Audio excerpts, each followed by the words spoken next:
Morning. This is my sinangag. Sinangag na black rice. Tinamad magluto. So, meron akong boiled egg. Yan. Yan po ang kakainin ko ngayon. With matching sinangag na black rice. At ganito po ako magluto ng aking hotdog. Yan po. Nilalabong ko lamang po yan.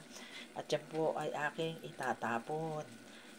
Ayan na po, hindi pa ako nagamit ng langis. So, yan po ang aking kakainin ngayon. Ganyan po ako magluto ng hotdog. Yan.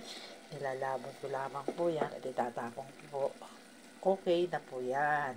So, yan po ang aking pagkain ngayon. So, tinatamad po akong magluto at malamig. At medyo tinanghali. So, ito po ang aking agahan. Tanghalian, sinangag na black rice with boiled egg. And then, ito na po ulit, si Monster Mom, mga ka-friend ni, mga kumare, kumpare, amigas, amigos. So, ito na po, simple tips po para sa hotdog.